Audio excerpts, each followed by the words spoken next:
स्वामी समर्थ. कधी कधी आपल्या आयुष्यामध्ये असा एखादा प्रसंग येतो की समोर फक्त अंधारच असतो आणि चहूबाजूने संकटाने घेरले जाते. मदतीचा कोणताही मार्ग दिसत नाही. अशा परिस्थितीमध्ये आपण फक्त एकाच शक्तीला हाक मारतो, ती म्हणजे श्री स्वामी समर्थ. आजची ही कथा एका अशा भक्तिनीची आहे की जिच्या भक्तीमुळे दगडाला सुद्धा पाझर फुटला असता. ही कथा आहे अक्कलकोटच्या त्या पावन भूमीची, ज्या पावन भूमीमध्ये साक्षात परब्रह्म वावरले. जेव्हा विज्ञानाने हात टेकले आणि काळ समोर उभा राहिला, त्यावेळेस आपल्या भक्ताची हाक ऐकून स्वामी कशा प्रकारे धावून आले तेच सांगणारी ही आजची कथा आहे. सुमन ही एक छोट्याशा गावात राहणारी गृहिणी होती. सुमनचं आयुष्य म्हणजे केवळ कष्ट आणि श्री स्वामी समर्थ महाराजांची भक्ती. घरची परिस्थिती अगदी ओढगस्तीची होती, पण श्री स्वामी समर्थ महाराजांच्या नावाचा मंत्र मात्र तिच्या मुखामध्ये सतत असायचा. सुमन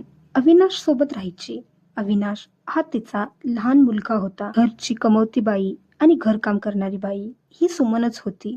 तिचे पती अगोदरच वारलेले होते. सुमनचं संपूर्ण आयुष्य तिच्या मुलाच्या अवतीभोवतीच असायचं. सुमनची परिस्थिती तशी बेताचीच होती, पण ती नेहमी एक गोष्ट म्हणायची, श्री स्वामी समर्थ महाराजांची छत्रछाया जोपर्यंत माझ्यावर आणि माझ्या मुलावर आहे तोपर्यंत मी कधीही उपाशी झोपणार नाही. स्वामी हा माझा आयुष्याचा एक आधारच आहे. त्या दोघांचं आयुष्य अगदी सुरळीत चालू होतं, पण नियतीच्या मनात काहीतरी वेगळंच होतं. उन्हाळ्याचे दिवस संपले होते आणि आता पावसाळा चालू झाला होता. छोटासा अविनाश दररोज शाळेमध्ये जायचा, पण एके दिवशी तो ज्यावेळेस घरी येत असतो त्यावेळेस त्याला अचानकच ताप भरतो. सुमन नुसतीच कामावरून घरी आलेली असते. अविनाश देखील शाळेतून घरी आल्यानंतर आपल्याला कसं तरी होत आहे असं आईला सांगतो. त्यावर सुमन त्याला म्हणते, बाळा तू हातपाय धुवून घे, काहीतरी खा आणि निवांत झोपून जा. रात्र होते. रात्र झाल्यानंतर अविनाशचा ताप मात्र काही उतरतच नव्हता. हळूहळू तो ताप त्याच्या डोक्याला चढतो आणि त्याला खूपच अस्वस्थ होतं. सुमन त्याला घेऊन हॉस्पिटलला जाण्याचा निर्णय घेते. बाहेर खूप पाऊस पडत असतो, तरी सुद्धा शेजारचे लोक तिला मदत करतात आणि अविनाशला घेऊन ते लोक हॉस्पिटलला जातात. हॉस्पिटलमध्ये गेल्यानंतर डॉक्टर सांगतात, आता खूपच उशीर झाला आहे. हा जो ताप आहे त्यामुळे अविनाशचा एक हात आणि एक पाय निकामी झाला आहे. आपण याच्यावर आता काहीच करू शकत नाही. हे ऐकताच सुमनला खूप मोठा धक्का बसतो. सुमन तिच्या बाळाला घेऊन घरी येते. घरी आल्यानंतर आपण काय करू आणि काय नको असं तिला झालेलं असतं. तिच्या बाळाची परिस्थिती तिला आता पाहवत नसते. ती खूप रडते आणि देवघरात स्वामींच्या समोर जाऊन स्वामींना गारणं घालण्यास सुरुवात करते. ती स्वामींना म्हणते, स्वामी मी कुणाचं इतकं काय वाईट केलं आहे? आधी अर्धवट संसार टाकून माझे पती मला सोडून गेले आणि आता ही माझ्या मुलाची अवस्था. असं माझ्या बरोबरच का होत आहे स्वामी? पती गेल्यानंतर माझ्या आयुष्यात माझं बाळच मोठा आधार होतं. तुम्ही तोच आधार माझ्यापासून हेरावून घेऊ पाहता स्वामी.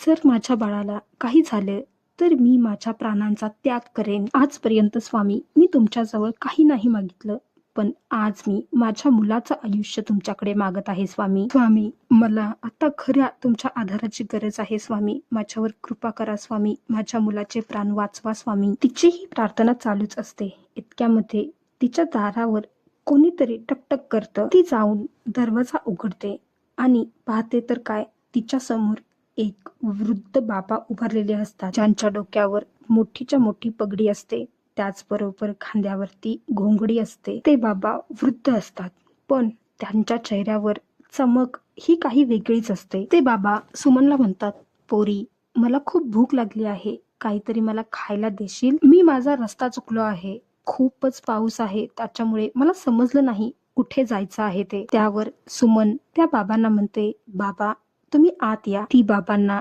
जेवायला वाटते. बाबा तृप्त होतात. सुमनला विचारतात, बाई तू कुणासोबत राहतेस इथे? त्यावर बाबा म्हणतात, मला सगळं काही माहिती असतं. बाळा कुठं आहे तुझं बाळ? त्यावर सुमन त्या बाबांना विचारते, तुम्हाला कसं माहिती माझ्या मुलाबद्दल आणि तुझ्या मुलाची तब्येत कशी आहे आता? त्यावर अविनाश जवळ ती त्या बाबांना घेऊन जाते. ते बाबा बघताच क्षणी अविनाशला काय झालं आहे हे सुमनला सांगतात. हा ताप काही साधा सुद्धा नाही. मी याला एक मुळी देतो.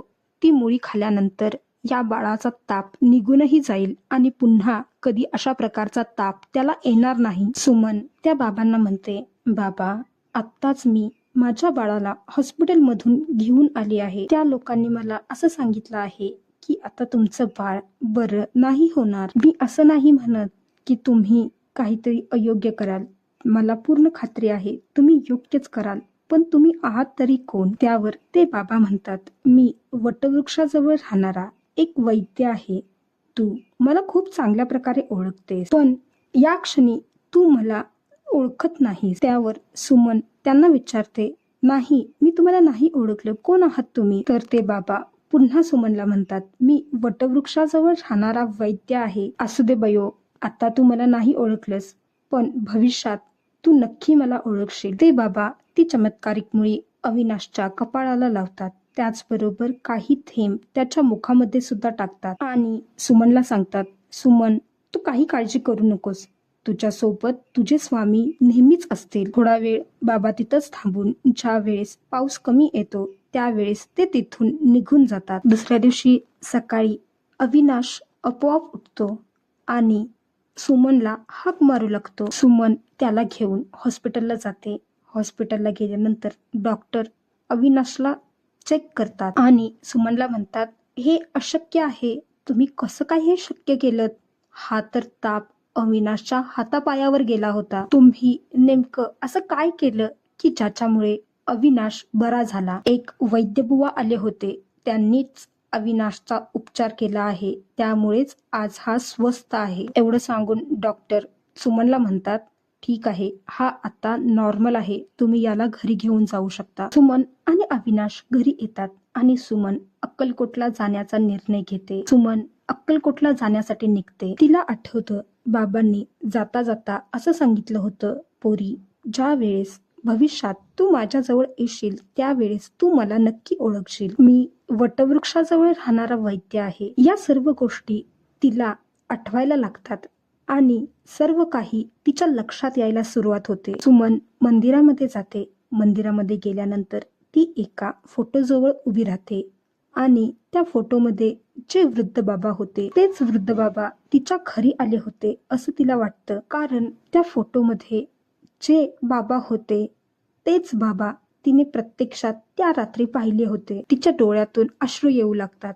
त्यावर तिथले एक भटजी बुवा तिला विचारतात, बये का रडत आहेस तू? त्यावर ती त्या भटजी बुवांना म्हणते, बाबा काय सांगू मी तुम्हाला, माझ्या मुलाची तब्येत ठीक नव्हती आणि स्वामींच्या एका चमत्कारामुळे माझ्या मुलाचे प्राण वाचले आहेत. हे ऐकताच त्या भटजी बुवांच्या डोळ्यातून देखील पाणी येतं. ते भटजी बुवा सुमनला म्हणतात, स्वामी आपल्याला जरी डोळ्यांनी दिसत नसले तरी ते आपल्या बरोबर नेहमीच आहे. स्वामी तुझ्या पाठीशी असेच राहू दे, हीच माझी प्रार्थना आहे. सुमन स्वामींचे दर्शन घेते आणि पुन्हा तिच्या घरी निघून जाते. संकट कुणालाही चुकत नाही, पण संकट काळात जो डगमगत नाही, ज्याचा आपल्या स्वामींवर विश्वास असतो आणि आपल्या देवावर विश्वास असतो, त्याच्यासाठी देव हे धावून येतातच. सुमन सारखे आपणही केव्हा केव्हा तरी हतबल होतो, पण लक्षात ठेवा तुम्ही एकटे नाही आहात. जेव्हा